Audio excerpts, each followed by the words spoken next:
गुट आपने पैदा किया जनता दल में। आपको परेशानी थी जिस ढंग से एकजुटता हो रही थी। अनेक प्रकार की गड़बड़ियां हो सकती है, मारपीट हो सकता है। फिर अपमानित किया गया। उस अपमान का बदला लेने के लिए हम लोग एक महादलित के बगल में खड़े थे। JDU leader Nitish Kumar looked set to return as Bihar Chief Minister. On a day his supporter turned foe in the party, Jitin Ram Manjhi resigned from the helm of affairs in the state. Invited by Governor K.N. Tripathi to form the government in Bihar, Nitish Kumar held a half-an-hour-long meeting with him. After the meeting, Nitish Kumar said he will take oath as Chief Minister on 22nd February at 5 p.m. The governor has asked him to prove his majority on the floor of the House in 3 weeks' time by the 16th of March. He was accompanied by the MLAs of JDU, Congress, RJD, CPI and an independent legislator. हम लोगों ने जो उस समय दावा किया था उसी को आज की परिस्थिति में दोहराया है और महामहिम राज्यपाल महोदय ने हम लोगों के दावे को स्वीकार किया और सरकार बनाने के लिए उन्होंने आमंत्रित किया है। आपकी जानकारी के लिए 22 फरवरी रविवार को शाम 5 बजे शपथ ग्रहण होगा। The day began with dramatic political developments in Bihar. Jitin Ram Manjhi submitted his resignation as Chief Minister to the Governor as before he was slated to prove his majority on the floor of the House, taking nearly everyone by surprise.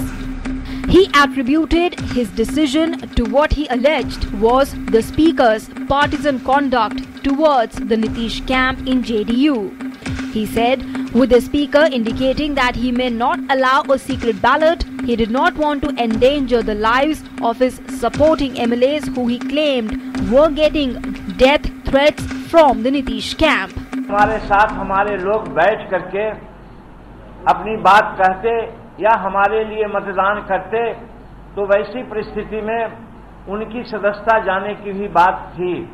तो हम इन सब बातों को देखते हुए अनुरोध किया आज माननीय महामहिम राज्यपाल जी को कि ये परिस्थितियां हैं जिससे हम समझते हैं कि जो स्वच्छ वातावरण है पार्लियामेंट्री सिस्टम का वो विधानसभा में नहीं रह पाए, इसके लिए बेहतर होगा कि हम इस्तीफा दे दें। Nitish Kumar, having seemingly won his third round in Bihar politics, denied Manjhi's charge that he wielded the remote during the first 2 months of Manjhi's chief ministership, accusing the BJP of propping up a handful of JDU disgruntled elements against him and writing the script for Manjhi's moves in recent days. Nitish alleged that BJP's game plan to split JDU has failed. तो खुलकर कह दिया बहुमत का जुगाड़, ये जो संसदीय प्रणाली है उसके साथ एक क्रूर मजाक किया और यह सब कुछ करते रहे, इसके बाद भी आज फेल हो गए हैं। The BJP hit back at Nitish, saying his humiliation of a Mahadalit stands exposed. He underlined that BJP does not repent its decision to back Manjhi during the floor test. जितन राम मांझी हार कर भी जीत गए और नीतीश कुमार जीत कर भी हार गए।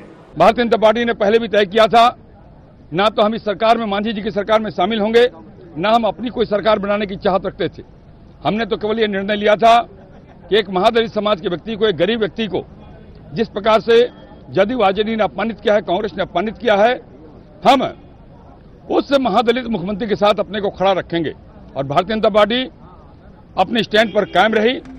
Amidst the political drama in Bihar, RJD chief Lalu Prasad had some advice for Manjhi to not join the BJP and instead reconcile his differences with his former mentor Nitish Kumar. पहले ही मांझी जी को इस्तीफा कर देना चाहिए था। ये BJP के चक्कर में पड़ के अपना भी भविष्य गंवाए। खैर जो भी हुआ स्वागत है, मिलजुल करके काम करिए, बीजेपी को हराने में लगे। While Nitish Kumar seems set to hold the reins of Bihar for the next 8 to 9 months, in the run-up to the Bihar Assembly election, Manjhi is not ruling out forming a new political outfit. While BJP and the Nitish and Manjhi camps in JDU have left no stone unturned in trying to outwit each other in political strategy, the verdict on the winner of this battle of wits will be out only after the Bihar election. DD News.